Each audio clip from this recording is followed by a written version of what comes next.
Hey, good morning, everybody. It's early morning to LALATE, the continuation at 6:30. The toast is toast and the butter is buttering. I'm here, you're here. And your $1,400 third stimulus check package will be approved by the House of Representatives on Friday. And now, on occasion, suggests the bill will be approved by the Senate early next week. What happened? In this video, I explain what's going on. I also explain a shocking new report overnight that says that the Democrat coalition is narrowly held together as one person, and it's not the President of the United States, is trying to keep it intact to get this stimulus package to the finish line. It will finish to the finish line. The question is, how about those standalone bills thereafter? I have all that incredible great news, and I have more about the big support coming in for your stimulus package on Early Mornings LALATE.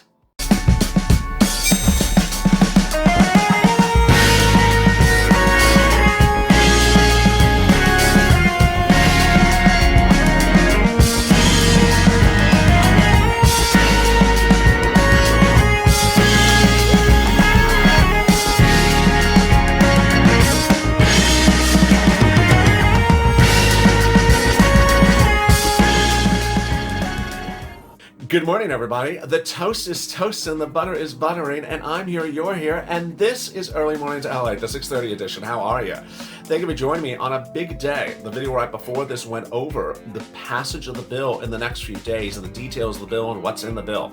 This video is going to go over what will happen when the bill lands in the Senate, and we'll also go over what will happen with those standalone stimulus check bills that could come shortly thereafter. I have all the incredible details, but first subscribe. This is the most comprehensive, in-depth, and around-the-clock channel you will find on financial news. From Wall Street to Main Street, from my home to your home, thank you for joining me on Early Mornings LALATE, and get ready for the new Mornings LALATE coming to this channel shortly, really shortly. How soon? Just have to see. Also, like this video, and if you've not become a member, consider becoming a member. Purple Hawk, Purple Power, or Calcino VIP. Over there is an instant chat. As an instant chat, you can chat with Purple Power buddies about everything from rent to utilities to food to surfboards to flowers and reflections in windows. And with that, I have so much happening across the board. In this recording, I'm going to go over that push to get the bill approved that came in yesterday. And then I'll go over what's going on with those Democrats in the Senate and who's trying to keep them in line. And what age of cell phone is being used for this. So many details, and let's get to the breaking news. The breaking news as you start the new morning is that the $1,400 third stimulus check will be passed by the House of Representatives on Friday. And the bill by Friday will also have a determination from the parliamentarian in the Senate.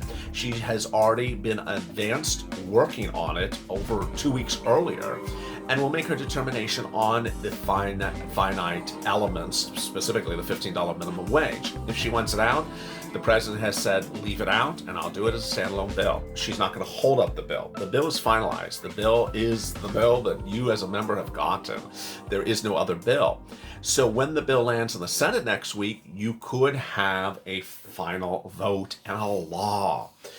CEOs of 150 banks, 150 companies yesterday wrote a letter to Schumer and McConnell saying, you need to pass this. And we urge the immediate and large-scale federal legislation to address the economic crisis.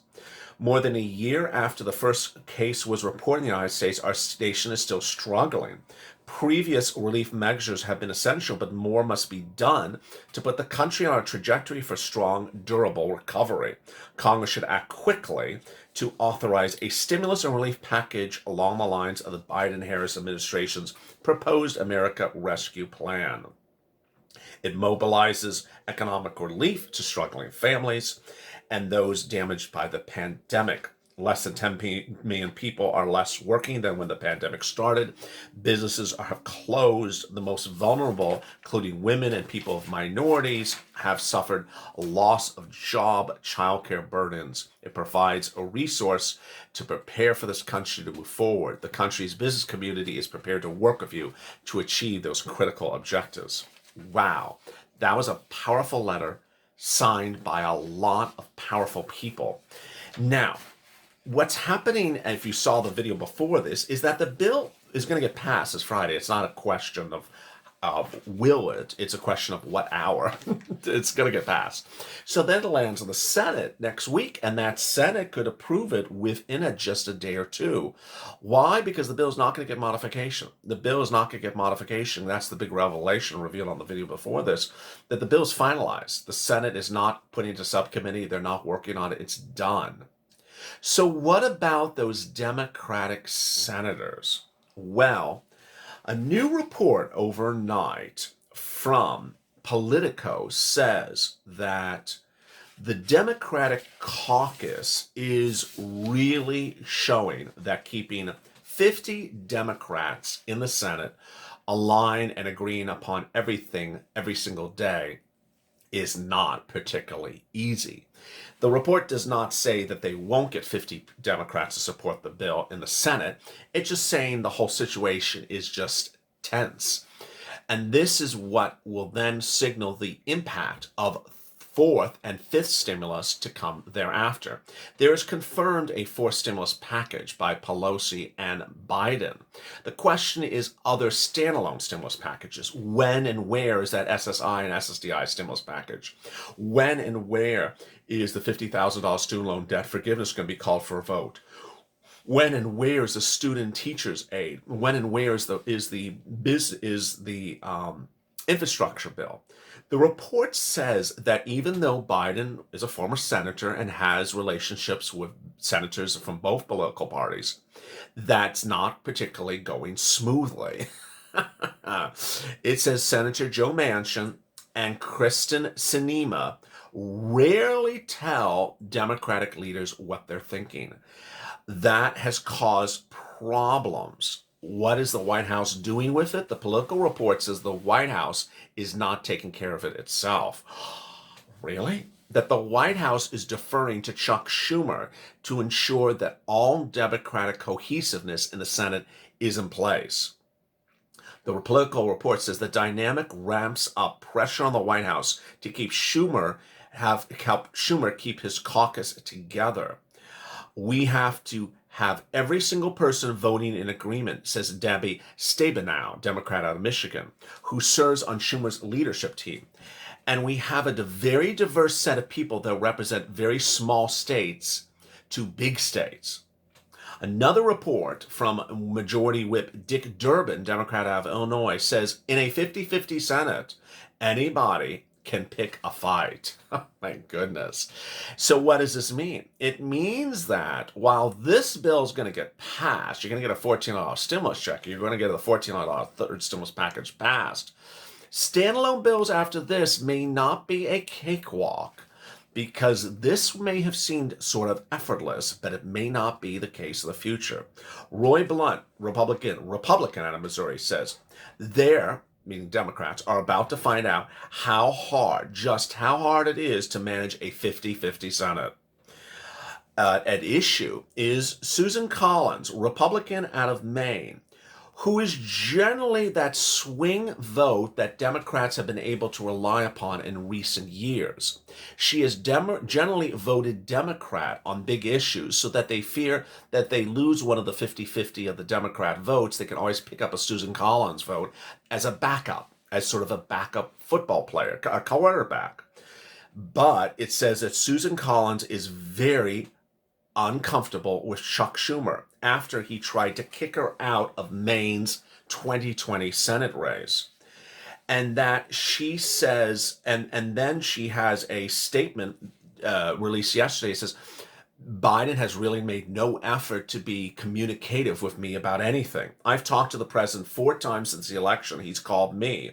I've talked to his legislative director, Louisa Terrell, and I talked to a host of Democratic senators. I've not had anyone in the White House call me on a nominee. So, she says she has some line of communication, but not particularly good. And then the difference to Biden on some issues doesn't mean she could be reliable when Manchin or Sinema flips things in the Senate. Of course, Manchin and Sinema are Democrats. She's a Republican. Then what's going on with Manchin? Well, Sinema has been relatively quiet, and Manchin has literally been getting his ear talked over by Chuck Schumer, reportedly morning, noon, and night. Nominees are one problem that Joe Biden's having passage in the Senate, but COVID package won't be a problem. The issue is, what about stimulus packages thereafter? Manchin, this is what Politico says. Manchin and Biden have had multiple discussions focusing mostly on COVID as part of an outreach that has been, quote, across the board on every level. But the outreach isn't as what it used to be. So what's going on? Senate Democrats don't even have physical caucus meetings because of the pandemic, so they can't be physically caucusing close together. Now, this could change as infection rates drop. Maybe you would, if we see infection rates dropping more, then maybe the ability to caucus face-to-face in the next few weeks could change. But Schumer has been doing a furious pace of group Zoom meetings, masked one-on-ones, and phone conversations to fend off any faces to the caucus that spans from Manchin to Bernie Sanders and anyone as much as humanly possible, says the Political Report. Wow. And this is what Stabenow said of Schumer. Schumer is working 48 hours a day to get this to work. And when Schumer's asked how he does it, he held up his flip phone. One Democratic senator said that Biden has really not done a lot. Schumer has been the one who has kept the Democratic caucus together, but Biden's style has been more cajoling and then in your face arm twisting. Biden's not going to terrorize Joe Manchin. He just likes to cuddle you. Meantime, if you're wondering what he's cuddling, yesterday he's cuddling some chips. I don't mean Chips Ahoy.